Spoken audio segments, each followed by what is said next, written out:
আসসালামু আলাইকুম। শেখ আব্দুল্লাহ মোল্লা school and college আয়োজিত অনলাইন ক্লাসে আমার পঞ্চম শ্রেণীর শিক্ষার্থীদের জানাচ্ছি স্বাগতম। আজকে আমরা পড়ব পঞ্চম শ্রেণীর বিজ্ঞানের একাদশ অধ্যায় অর্থাৎ 11তম অধ্যায় আবহাওয়া ও জলবায়ু। শিক্ষার্থীরা, আমরা নরমালি আমাদের দৈনন্দিন জীবনে আবহাওয়া এবং জলবায়ু কেন প্রয়োজন দেখবে যে আমরা আমাদের দৈনন্দিন জীবনে বিভিন্ন ক্ষেত্রে আবহাওয়াটাকে কিছু না কি সকল ক্ষেত্রে প্রায় প্রাধান্য দিয়ে থাকি। ধরো তুমি বাসা থেকে বের হবে, স্কুলে আসবে, তো স্কুল আসার সময় প্রথমে আমরা কি দেখি? আবহাওয়াটা দেখি, আবহাওয়া কেমন আছে।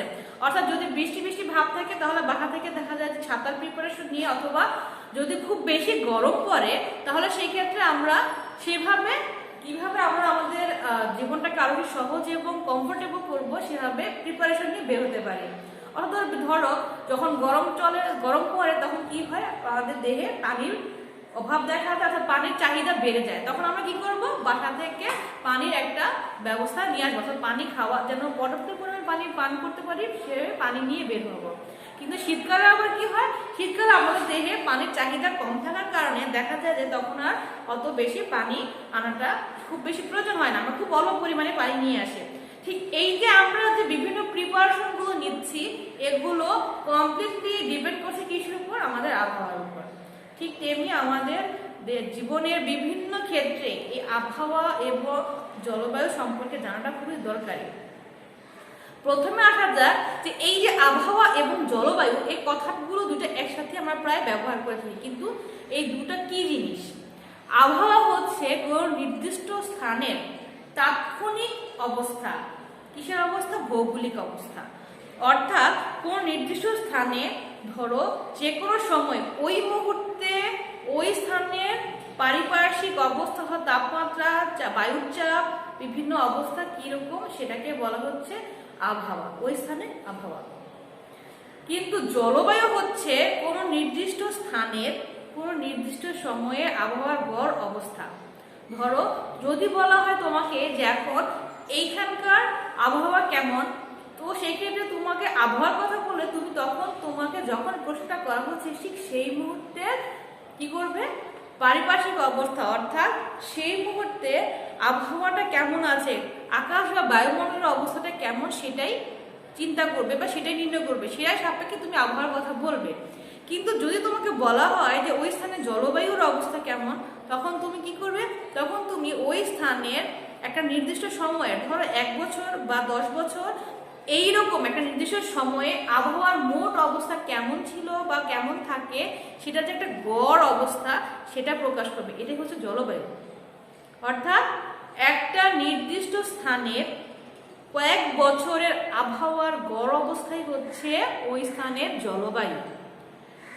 আরেকটু বোঝানোর জন্য তোমাদের উদাহরণ দিয়ে বোঝাচ্ছে। ধরো যদি বলা হয় যে বর্তমানে আমাদের দেশে বর্ষাকালের আবহাওয়া কেমন হয়, তো বর্ষাকালের আবহাওয়া কেমন হয় সেটা আমরা তখন ওই মুহূর্তে বা ওই সময়কার বর্ষাকালের আবহাওয়ার আকাশের অবস্থা বা বাতাসের বায়ুচাপের অবস্থা সব কিছু ভেবে বলবো। কিন্তু যদি বলা হয় যে জলবায়ু কিরকম হয়, বর্ষাকালে জলবায়ু কেমন হয়, সেটা আমরা কয়েক বছরে বর্ষাকালে আমাদের আবহাওয়ার গড় অবস্থাটা নির্ণয় করে তারপর জানতে পারবো। অর্থাৎ জলবায়ু দ্বারা কোনো স্থানের কয়েক বছরে ওই সময়কার আবহাওয়ার অবস্থা বোঝা যায়। যেমন ধরো যদি বলা হয় বাংলাদেশের জলবায়ু বর্ষাকালে কেমন থাকে, তাহলে আমরা দেখবো যে গত 10 বছরে এদেশে বর্ষাকালে আবহাওয়া কেমন ছিল, সেই পরিপ্রেক্ষিতে আমরা বলতে পারবো যে আমাদের জলবায়ু এমন ছিল। কেমন তখন তাপমাত্রা কত ছিল, কি পরিমাণ বৃষ্টিপাত হতো এবং বৃষ্টিপাতের ফলে কি ধরনের আবহাওয়ার পরিবর্তন হতো, তাপচাপ কেমন ছিল সেটা জানতে পারবো বা সেটা জানাতে পারবো। মোট কথা হচ্ছে আবহাওয়া হচ্ছে সাময়িক অবস্থা, তাৎক্ষণিক অবস্থা, অর্থাৎ আকাশ এবং বায়ুমণ্ডলের তাৎক্ষণিক অবস্থাটাই হচ্ছে আবহাওয়া। আর জলবায়ু হচ্ছে একটা দীর্ঘ সময় যাবৎ কোনো নির্দিষ্ট স্থানের আবহাওয়ার গড় অবস্থা, অর্থাৎ আবহাওয়ার যে অবস্থার পরিবর্তন হয়েছে সেগুলো এভারেজে কিরকম হয় সেটাই হচ্ছে জলবায়ু। এরপর আমরা পড়বো যে আবহাওয়া ও জলবায়ুর মধ্যকার সম্পর্ক বা পার্থক্য। এই আবহাওয়া এবং জলবায়ু দুটার মধ্যে অনেক বেশি ভালো সম্পর্ক, অর্থাৎ একটা আরেকটা ছাড়া প্রকাশ করা সম্ভব নয়। জলবায়ু প্রকাশ করতে গেলে যেমন আবহাওয়ার প্রয়োজন হয়, তেমনি আবহাওয়া ছাড়াও জলবায়ুকে প্রকাশ করা যায় না। আবার দেখা যায় যে এদের মধ্যে পার্থক্য হচ্ছে আবহাওয়া এবং জলবায়ু কিন্তু একই জিনিস না। আবারও বলছি, পার্থক্য এইটাই যে আবহাওয়া হচ্ছে কোনো স্থানের বা কোনো নির্দিষ্ট স্থানের তাৎক্ষণিক বায়ুমণ্ডলের অবস্থা, কিন্তু জলবায়ু হচ্ছে কোনো নির্দিষ্ট স্থানের কয়েক বছরের আবহাওয়ার গড় অবস্থা। এটাই হচ্ছে আবহাওয়া এবং জলবায়ুর মধ্যবর্তী পার্থক্য। তো জলবায়ু থেকে যেমন আমরা একটা নির্দিষ্ট স্থানের একটা নির্দিষ্ট ঋতুর বা নির্দিষ্ট সময়ের আবহাওয়ার অবস্থা জানতে পারি, আবার আবহাওয়া দ্বারা আমরা তাৎক্ষণিকভাবে কোনো স্থানের অবস্থাটা জানতে পারি। এরপর আমরা পড়বো বায়ুচাপ কি। আমরা জানি যে বায়ু একটা পদার্থ, এবার প্রতিটা পদার্থের একটা কি থাকে, আয়তন থাকে, ওজন থাকে, আর হচ্ছে স্থান দখল করার ক্ষমতা থাকে, যে তিনটা বৈশিষ্ট্য বাতাসে রয়েছে। বায়ুর একটা নিজস্ব ওজন রয়েছে। তো আমাদের এই পৃথিবীতে বায়ুর বা এই পৃথিবীর বা ভূপৃষ্ঠের উপর, ভূপৃষ্ঠ মানে হচ্ছে এই যে আমাদের পৃথিবীর যে পৃষ্ঠ, এটাকে বলা হয় পৃষ্ঠ, আর পৃথিবীর এই পৃষ্ঠকে বলা হয় ভূপৃষ্ঠ। এই ভূপৃষ্ঠের চারপাশে রয়েছে আমাদের বায়ুমণ্ডল, অর্থাৎ এখানে আমাদের পৃথিবীর চারপাশে বাতাস রয়েছে।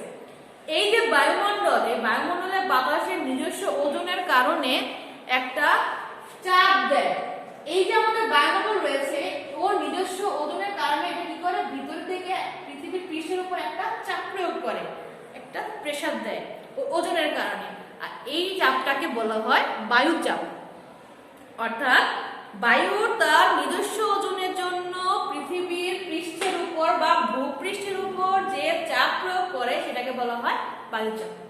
এই বায়ুচাপ বিভিন্ন সময় তাপমাত্রার কারণে বাড়তে পারে এবং বা কমতে পারে। যখন প্রেসার বেশি থাকে তখন ওটাকে বলা হয় উচ্চচাপ, যখন চাপ কম থাকে তখন সেটাকে বলা হয় নিম্নচাপ। অর্থাৎ যেখানে বায়ুর পরিমাণ বেশি থাকে, ওজন বেশি থাকে, সেখানে কি হয়, চাপ বেশি থাকে, ওটাকে আমরা বলবো উচ্চচাপ। আর যেখানে বাতাসের উপস্থিতি কম থাকবে বা থাকবে না, ফলে বাতাসের চাপ থাকবে না, সেটাকে আমরা বলবো কি, চাপ বেশি হলে উচ্চচাপ, চাপ কম না থাকলে নিম্নচাপ। আচ্ছা, নরমালি বায়ুর একটা বৈশিষ্ট্য আছে, সেটা হচ্ছে বায়ু সবসময় কি করে, উচ্চচাপ অঞ্চল থেকে নিম্নচাপ অঞ্চলে প্রবাহিত হয়। ধরো পৃথিবীর এখানে রয়েছে উচ্চচাপ, এখানে রয়েছে নিম্নচাপ। তো বেশিরভাগ ক্ষেত্রে দেখা যায় যে এটাই হচ্ছে বাতাসের বৈশিষ্ট্য, ও সবসময় উচ্চচাপ অঞ্চল থেকে নিম্নচাপ অঞ্চলে প্রবাহিত হয়। অর্থাৎ যেখানে বাতাসের প্রেসার বেশি সেখান থেকে যেখানে প্রেসার নাই সেখানে প্রবাহিত হবে। এখানে যদি উচ্চচাপ থাকে তাহলে এবং এখানে যদি নিম্নচাপ থাকে তাহলে অলওয়েজ দেখা যাবে যে বাতাস এখান থেকে এইখানে প্রবাহিত হবে, অর্থাৎ উচ্চচাপ অঞ্চল থেকে নিম্নচাপ অঞ্চলের দিকে প্রবাহিত হবে। এটা হচ্ছে বাতাসের ধর্ম। আর এই ধর্মের কারণেই মূলত আমাদের পৃথিবীতে কি হয়, বাতাসের একটা ফ্লো হয়, অর্থাৎ বাতাস প্রবাহিত হতে থাকে। বাতাসের এই যে চলাচল, এটাকে বলা হয় বায়ু প্রবাহ। অর্থাৎ বাতাসের নিজস্ব ওজনের কারণে ভূপৃষ্ঠের উপরে যে চাপ দিয়ে সেটাকে আমরা বলি বায়ুচাপ। এই বায়ুচাপের মধ্যে দু ধরনের চাপ রয়েছে, যেখানে বায়ুচাপ বেশি সেটাকে বলা হয় উচ্চচাপ, যেখানে বায়ুচাপ কম সেটাকে বলা হয় নিম্নচাপ। আর বাতাসের বৈশিষ্ট্য হচ্ছে সবসময় উচ্চচাপ অঞ্চল থেকে নিম্নচাপ অঞ্চলের দিকে প্রবাহিত হবে। আর এই কারণে কি হয়, বাতাস দ্রুত এক জায়গা থেকে আরেক জায়গায় প্রবাহিত হয়, আর এটাকে বলা হয় বায়ুর প্রবাহ। এর মধ্যে বাতাসের কিছু বৈশিষ্ট্য আছে, আর সে কারণে কি হয়, উচ্চচাপ এবং নিম্নচাপের সৃষ্টি হয়। আচ্ছা, এছাড়াও প্রকৃতিতে আমাদের ভূখণ্ডে ভূপৃষ্ঠে কি রয়েছে, এক ভাগ স্থল বা কঠিন অংশ আর 3 ভাগ জল। আমরা জানি পৃথিবীতে কি থাকে, 4 ভাগের মধ্যে হচ্ছে 1 ভাগ স্থল বা 1 ভাগ মাটি আর 3 ভাগ থাকে পানি। তো এখানে মাটি এবং পানির আবার দু ধরনের বৈশিষ্ট্য রয়েছে। এক হচ্ছে মাটি পানির তুলনায় দ্রুত উত্তপ্ত হয় এবং পানির তুলনায় দ্রুত শীতল হয়। এটা হচ্ছে মাটির বৈশিষ্ট্য। আর এই বৈশিষ্ট্যের কারণে উচ্চচাপ এবং নিম্নচাপ অঞ্চলের সৃষ্টি হয়। কিভাবে হয় চলো তোমাদের এখন দেখিয়ে দিচ্ছি ছবির মাধ্যমে। তোমাদের বোঝানোর সুবিধা দেখো, তোমার দেখো যে দিনের বেলা কি হয়, দিনের বেলা আমরা জানি যে সূর্য পৃথিবীর উপর আলোকপাত এবং তাপ দেয়। তো এক্ষেত্রে দেখা যায় যে পৃথিবীর স্থলভাগ দিনের বেলা জলভাগের তুলনায় বেশি উত্তপ্ত হয়। কারণ আমরা জানি কি, আমরা জানি যে মাটির অংশ বা স্থলভাগ অলওয়েজ জলভাগের তুলনায় দ্রুত গরম হয়, ফলে গরমও বেশি হয় এবং দ্রুত ঠান্ডা হয়। তো দিনের বেলা কি হয়, দিনের বেলা সূর্যের আলো এবং তাপের কারণে এই জলভাগের তুলনায় স্থলভাগ দ্রুত উত্তপ্ত হয় এবং অনেক বেশি উত্তপ্ত হয়।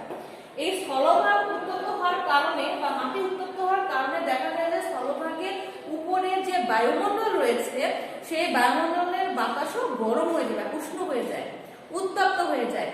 এই উষ্ণ বায়ুর কিছু বৈশিষ্ট্য আছে। উষ্ণ বায়ুগুলো হয় হালকা, অর্থাৎ মনে রাখবে যে উষ্ণ বায়ু হালকা হয় এবং শীতল বায়ু ভারী হয়।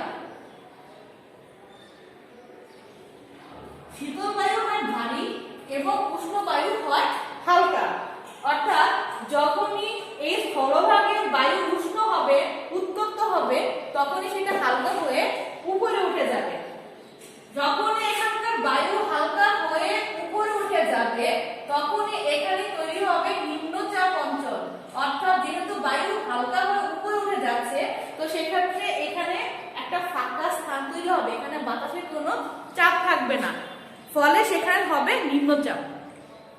ঠিক উল্টো দিক দিয়ে দেখা যায় যে সমুদ্রের বা জলভাগের পানি স্থলভাগ অপেক্ষা শীতল থাকে এবং সেখানকার বায়ুমণ্ডলের অর্থাৎ স্থলভাগের জলভাগের উপরে যে বায়ুমণ্ডল থাকে সেখানকার বাতাসও বা বায়ু প্রবাহ কি থাকে, শীতল, অপেক্ষাকৃত শীতল থাকে। আর শীতল বায়ু কি হয়, শীতল বায়ু হয় ভারী। এই কারণে কি হয়, এই জলভাগের উপরে বা সমুদ্রের উপরে যে বায়ুমণ্ডল সেখানে বাতাস ভারী থাকে এবং সেখানে বাতাসের চাপও বেশি থাকে। এই জন্য জলভাগে তৈরি হয় বা জলভাগের উপরে যে বাতাস থাকে সেখানে উচ্চচাপ তৈরি হয়। আর আমরা জানি, আমরা এটাকে বলেছিলাম যে বাতাসের একটা ধর্ম হচ্ছে বাতাস সবসময় উচ্চচাপ অঞ্চল থেকে নিম্নচাপ অঞ্চলের দিকে প্রবাহিত হয়। ফলে দিনের বেলা কি ঘটে, এখানকার উচ্চচাপ অঞ্চলের বাতাস এখানকার নিম্নচাপ অঞ্চলের দিকে প্রবাহিত হয়। আর এখানকার নিম্নচাপের বাতাস উত্তপ্ত হয়ে কি হয়, আবার উপরে উঠে যায়। এভাবে কি হয়, বাতাসের একটা ফ্লো হতে থাকে। এটাই হচ্ছে কি বায়ুর প্রবাহ। রাতের বেলা কি ঘটে, রাতের বেলা ঠিক উল্টোটা ঘটে। রাতের বেলা দেখা যায় যে তখন আর এই সূর্য থাকে না। রাতের বেলা যেহেতু সূর্য থাকে না, সেই কারণে দেখা যায় যে তখন স্থলভাগ জলভাগের তুলনায় শীতল থাকে, ঠান্ডা থাকে। কারণ আমরা জানি যে মাটি বা বালি কি হয়, পানির তুলনায় অর্থাৎ জলভাগের তুলনায় দ্রুত ঠান্ডা হয়ে যায়, তাপ ছেড়ে দেয়। এর ফলে রাতের বেলা কি হয়, এই সমুদ্র বা জলভাগের তুলনায় স্থলভাগ কি থাকে, শীতল থাকে। যখন রাতের বেলায় জলভাগ যখন শীতল থাকে, তখন সেখানে বাতাসে থাকে উচ্চচাপ। কারণ যেহেতু স্থলভাগ শীতল হয়, তো তখন বায়ুমণ্ডলের বাতাসগুলো কি থাকে, শীতল থাকে। শীতল বায়ু ভারী থাকে এবং এখানে বাতাসের পরিমাণ বেশি থাকার কারণে তখন এখানে উচ্চচাপ থাকে। তখন স্থলভাগে থাকে উচ্চচাপ, ঠিক উল্টাভাবে জলভাগে থাকে নিম্নচাপ। অর্থাৎ জলভাগের পানি যেহেতু তখন উষ্ণতা স্থলভাগের তুলনায় বেশি থাকে, তো সেই ক্ষেত্রে পানি বা জলভাগের উপরের বায়ুমণ্ডলের তাপমাত্রাও উষ্ণ থাকে। অর্থাৎ স্থলভাগের তুলনায় জলভাগের বায়ুমণ্ডলের তাপমাত্রা বেশি উষ্ণ থাকার কারণে, বাতাস উষ্ণ থাকার কারণে এই উষ্ণ বায়ু হালকা হয়ে উপরে উঠে যায়। ফলে তখন রাতের বেলা কি হয়, সমুদ্র বা জলভাগের উপরে নিম্নচাপ তৈরি হয়। তখন স্থলভাগে থাকে উচ্চচাপ এবং জলভাগে থাকে নিম্নচাপ। ফলে বায়ু তখন কি হয়, উল্টা যাবে আবর্তিত হয়। তখন আমরা জানি যে বাতাসের বৈশিষ্ট্য হচ্ছে উচ্চচাপ অঞ্চল থেকে নিম্নচাপ অঞ্চলের দিকে যায়। ফলে উচ্চচাপ অঞ্চলের বায়ু তখন সমুদ্রের দিকে, অর্থাৎ স্থলভাগ থেকে বায়ু তখন জলভাগের দিকে প্রবাহিত হয়। ঠিক উল্টাটা হয়, দিনের বেলা যে দিকে প্রবাহিত হয়, রাতের বেলা ঠিক উল্টা দিকে প্রবাহিত হয়। আর এভাবে কি হয়, বায়ুর প্রবাহ চলতে থাকে। এরপর তোমাদের আরেকটা মজার জিনিস শেখাবো। সেটা হচ্ছে আমাদের দেশে দুই ধরনের মৌসুমী বায়ু আছে। কেন মৌসুমী বায়ু বলা হচ্ছে, দুইটা মৌসুমে দুই ধরনের বাতাস আমাদের দেশের উপর দিয়ে প্রবাহিত হয়, একটা হচ্ছে বর্ষাকালে, একটা শীতকালে। বর্ষাকালের বাতাসটা আসে আমাদের দেশের ঠিক দক্ষিণ পশ্চিম থেকে। একটু দাঁড়াও, তোমাদের ছবিকে বুঝিয়ে দিচ্ছি। চিত্রে দেখো, যদি ধরলাম যে এটা হচ্ছে আমাদের বাংলাদেশ, তো আমাদের এই দেশে দুই ধরনের মৌসুমী বায়ু প্রবাহিত হয়। বর্ষাকালে আমাদের দেশে দক্ষিণ পশ্চিম দিক থেকে এক ধরনের মৌসুমী বায়ু প্রবাহিত হয়, আর শীতকালে আমাদের দেশের উত্তর পূর্ব দিক থেকে আরেক ধরনের মৌসুমী বায়ু প্রবাহিত হয়। তো এই বায়ু প্রবাহটা কি কেন হয়? সেটাও এই বায়ু উচ্চচাপ এবং নিম্নচাপের কারণে। কারণ কি, বর্ষাকালে সাধারণত কি হয়, বর্ষাকালে দেখা যায় যে আমাদের দেশে স্থলভাগটা জলভাগ অপেক্ষা বেশি উষ্ণ থাকে। আচ্ছা, তোমাদের সুবিধার্থে প্রথমে জানিয়ে রাখি, আমাদের দেশের দক্ষিণে রয়েছে বঙ্গোপসাগর, সাগর রয়েছে, এবং উত্তরের অংশটা পুরো স্থলভাগ, এবং সেখানে রয়েছে হিমালয় বা একটা বিভিন্ন পর্বতমালা। উত্তরে রয়েছে বিভিন্ন পর্বতমালা, যেখানে রয়েছে শীতল, বিভিন্ন সময় ওখানে কি থাকে, বরফ জমে থাকে, অর্থাৎ শীতল একটা পরিবেশ রয়েছে। আর পূর্ব এবং পশ্চিম দুই দিকে দুটো দেশ অর্থাৎ স্থলভাগ রয়েছে। অর্থাৎ আমাদের শুধুমাত্র দক্ষিণে রয়েছে জলভাগ, উত্তরে রয়েছে স্থলভাগ, পূর্ব পশ্চিমে রয়েছে স্থলভাগ। তো বর্ষাকালে দেখা যায় যে এই বায়ু প্রবাহের কারণে আমাদের কি হয়, আমাদের নরমালি আবহাওয়ার কারণে স্থলভাগ উষ্ণ থাকে এবং সমুদ্র বা সাগরের যে আমাদের যে দক্ষিণ অঞ্চল, সেই দক্ষিণ অঞ্চলটা থাকে শীতল। অর্থাৎ যেহেতু দক্ষিণ অঞ্চল শীতল থাকে, বর্ষাকালের কথা বলছি, এটা হচ্ছে আমাদের দেশে বর্ষাকালে, অর্থাৎ জুন মাসের দিকে, জুন থেকে আগস্ট মাসে এই বায়ু প্রবাহিত হয়। কিভাবে? যেহেতু আমাদের স্থলভাগ তখন উষ্ণ থাকে, অর্থাৎ সেখানে বায়ু নিম্নচাপ থাকে। একটা তোমাদের বোঝার সুবিধা আবার জানিয়ে রাখছি, যেখানে বাতাস উষ্ণ থাকবে সেখানে বাতাসের নিম্নচাপ বিরাজ করবে, এবং যেখানে বাতাস শীতল থাকবে সেখানে বাতাসের উচ্চচাপ থাকবে। অর্থাৎ শীতল বাতাস মানে বাতাসের প্রেসার বেশি, উচ্চচাপ। যেখানে উষ্ণ বাতাস সেখানে বাতাসের অনুপস্থিতি এবং নিম্নচাপ থাকবে। তো এক্ষেত্রে দেখা যায় যে যেহেতু আমাদের স্থলভাগ উষ্ণ থাকে, তো সেখানে বাতাসের নিম্নচাপ থাকে। আর যেহেতু সাগর বা দক্ষিণ অংশটা শীতল থাকে, সেখানে বাতাসের উচ্চচাপ থাকে। এবং আমরা কি জানি যে বাতাস সবসময় কি করে, উচ্চচাপ অঞ্চল থেকে নিম্নচাপ অঞ্চলের দিকে প্রবাহিত হয়। যেহেতু এখানে বাতাসের দক্ষিণে কি থাকে, বাতাসের উচ্চচাপ থাকে, এবং স্থলভাগে কি থাকে, বাতাসের নিম্নচাপ, এবং বাতাস সবসময় কি করে, উচ্চচাপ অঞ্চল থেকে নিম্নচাপ অঞ্চলের দিকে যেহেতু প্রবাহিত হয়, সেহেতু কি হয়, এই দক্ষিণ সাগর থেকে, এই দক্ষিণ পশ্চিম দিক থেকে এই বাতাসটা নিম্নচাপ অঞ্চল অর্থাৎ স্থলভাগে প্রবাহিত হয়। এই কারণে কি হয়, এই সময়টাতে সমুদ্র থেকে বা সাগর থেকে আমাদের একটা শীতল বায়ু আমাদের দেশে প্রবেশ করে। কোন দিক থেকে? দক্ষিণ পশ্চিম দিক থেকে আমাদের দেশে প্রবেশ করে বা আমাদের স্থলভাগে প্রবেশ করে। শীতকালেও একই রকম ঘটনা ঘটে। শীতের দিকে কি থাকে, শীতের বাতাস শুষ্ক থাকে, এবং শীতে যেহেতু আমাদের উত্তরে রয়েছে হিমালয়, অর্থাৎ একটা শীতল স্থান মানে কি, সেখানকার বাতাসটা ভারী থাকবে, অর্থাৎ সেখানে থাকবে বাতাসের উচ্চচাপ, উত্তরে থাকবে বাতাসের উচ্চচাপ। এবং যেহেতু তখন স্থলভাগ আমাদের ওই আমাদের দেশের অভ্যন্তরের স্থলভাগ ওই বাহিরের স্থলভাগের তুলনায় কি থাকবে, একটু উষ্ণ থাকবে, সেই কারণে এখানে থাকবে নিম্নচাপ।